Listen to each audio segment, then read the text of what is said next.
Mi nombre es Miguel Ángel López López y soy profesor investigador del posgrado en Ciencias Forestales del Colegio de Posgraduados. Eh, en, en esta ocasión me voy a permitir eh, hacerles la presentación de la ponencia intitulada Evidencias de la efectividad del diagnóstico nutrimental para aumentar la producción en rodales, una investigación realizada por profesores y estudiantes del posgrado en Ciencias Forestales del Colegio de Posgraduados. La mayoría de especies vegetales, todas ellas más bien tienen ciertos requerimientos nutrimentales. Todas requieren de al menos alrededor de 17 nutrimentos. Estos nutrimentos internamente deben de mantener un balance adecuado. Y este balance obviamente es particular para cada especie. Cada una de las especies tiene su propio balance nutrimental. Es muy importante que nosotros tratemos, si queremos tener buenos rendimientos, mantener un balance correcto de los nutrimentos internamente en la planta. De lo contrario, si nosotros tenemos un balance incorrecto de los nutrimentos, en este caso, por ejemplo, como el ejemplo que vemos aquí en la charola, es Pinus montezume, y veremos características como las que se observan. Una fuerte clorosis. En cambio, cuando tenemos un balance adecuado, pues el vigor, las tasas de crecimiento, la coloración de las plantas será como se observa en la parte inferior de la fotografía. Como consecuencia de hacer un manejo inadecuado del balance nutrimental de las plantas, pues nosotros vamos a tener este tipo de síntomas, a veces clorosis muy fuertes o pueden ser leves inclusive, pueden ser en follaje viejo, en follaje nuevo, pueden ser clorosis en acículas o en hojas, en el caso de las especies de hoja ancha, puede ser enrojecimiento, una serie de formación inclusive de hojas o de tallos. Entonces vamos a tener deficiencias nutrimentales cuando tenemos un balance nutrimental inadecuado para la especie. También en ese caso vamos a tener mal funcionamiento bioquímico. Muchos procesos bioquímicos van a ser detenidos cuando hay desbalances nutrimentales. Esto es porque, como un ejemplo, la formación de proteínas requiere nitrógeno y requiere azufre, como vemos aquí en esta fórmula. Si alguno de estos dos nutrimentos es deficiente o no se encuentra en las cantidades adecuadas allí en el interior de los tejidos del árbol, entonces simplemente estas proteínas no se pueden formar y obviamente todo el metabolismo de la planta va a fallar. No solo en el caso de las proteínas sucede esto, sino también la formación de celulosa, hemicelulosa, terpenos, bueno, un sinnúmero de metabolitos primarios y secundarios que se tienen que formar en el interior de las plantas. Por lo general, este mal funcionamiento bioquímico de las plantas redunda en reducción en la producción de sustancias de protección, porque muchas de estas sustancias que tienen que formarse cuando todos los nutrimentos se encuentran en cantidades adecuadas, en concentraciones adecuadas, muchos de ellos son sustancias de protección, son repelentes contra insectos, son sustancias que nos van a formar resinas, por ejemplo, para ahuyentar o matar insectos, son sustancias de protección en general. También, por lo general, vamos a tener un mal funcionamiento fisiológico. Por ejemplo, el potasio en el interior de las plantas, una de sus funciones es regular el movimiento estomático. Si tenemos bajas concentraciones de potasio foliar, entonces el movimiento estomático va a ser torpe, va a ser incorrecto y la planta va a sufrir, por ejemplo, problemas de estrés hídrico. Por eso es que, pensando en este balance nutrimental dentro de las plantas, pues nos permitimos o nos propusimos investigar los efectos de la corrección de deficiencias nutrimentales, es decir, enmendar las deficiencias nutrimentales dentro de las plantas, y también de la inducción. Quisimos comprobar que la corrección de deficiencias nutrimentales garantiza mayor probabilidad de obtener respuestas positivas en crecimiento. Es decir, si nosotros aplicamos solamente aquellos nutrimentos deficientes, probablemente y muy seguramente vamos a tener mayores tasas de crecimiento en diámetro. Adicionalmente a los incrementos de diámetro, nosotros nos permitimos evaluar también el desarrollo de conos. Para ello, para alcanzar estos objetivos, diseñamos 3 experimentos o estudios de caso. Los 2 primeros de ellos los llevamos a cabo en plantaciones naturales de Pseudotsuga menzizi y el tercero en el híbrido Pinus eliot y Pinus caribea. En el primer estudio de caso con Pseudotsuga menzizi, nosotros aplicamos una serie de tratamientos que vemos aquí en esta elipse. Esos tratamientos los aplicamos directamente al suelo, mientras que en el segundo caso de estudios los inyectamos al tronco directamente. Pero lo importante es de que dentro de los tratamientos que nosotros aplicamos en el primer experimento, fueron un tratamiento con potasio, que era un nutrimento deficiente, es decir, se suponía que con este tratamiento nosotros enmendaríamos la deficiencia de potasio. También nitrógeno fue un nutrimento deficiente y también el zinc. Entonces, en un segundo tratamiento nosotros enmendamos 2 deficiencias y en este tercer tratamiento nosotros enmendamos 3 deficiencias. Es decir, en teoría este sería un excelente tratamiento.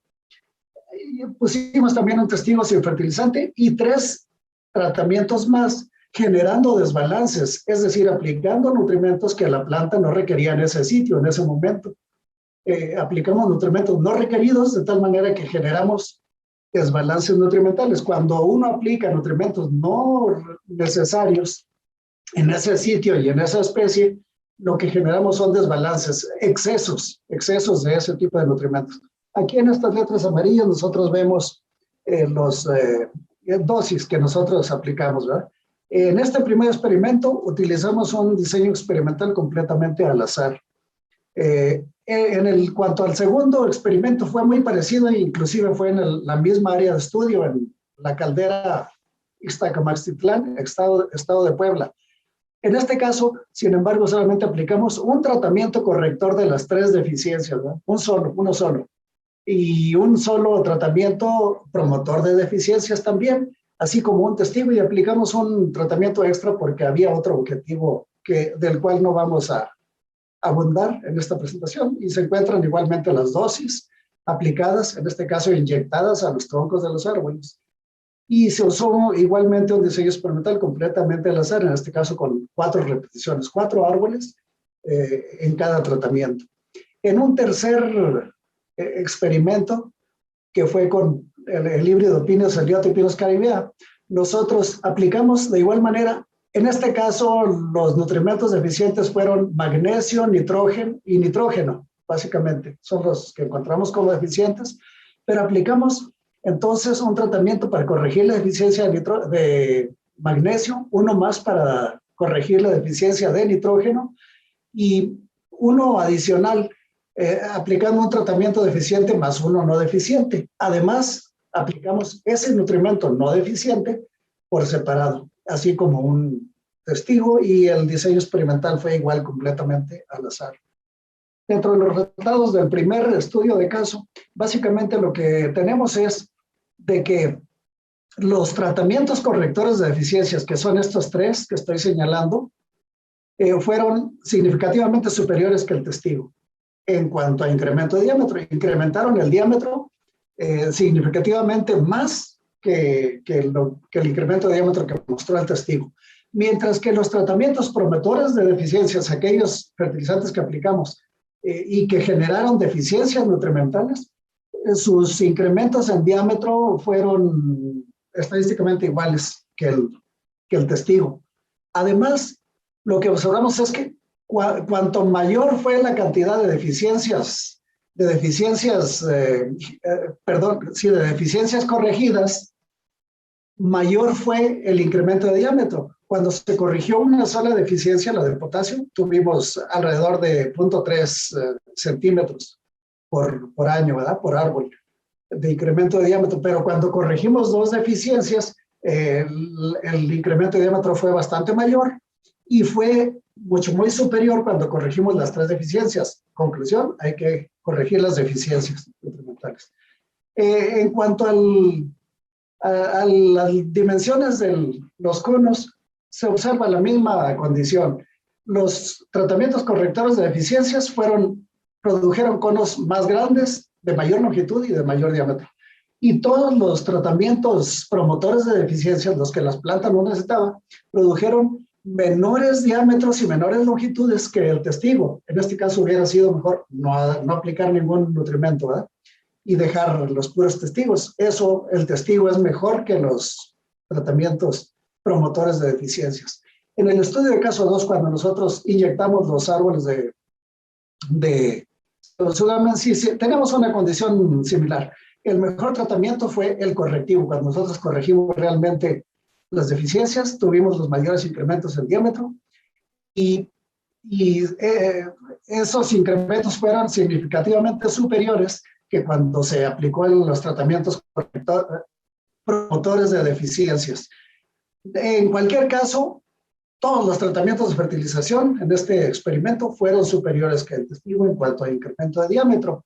Lo mismo en términos de longitud de conos, cuando el tratamiento corrector de deficiencias fue el que produjo los conos más largos, seguido por el tratamiento con fertilización inapropiada.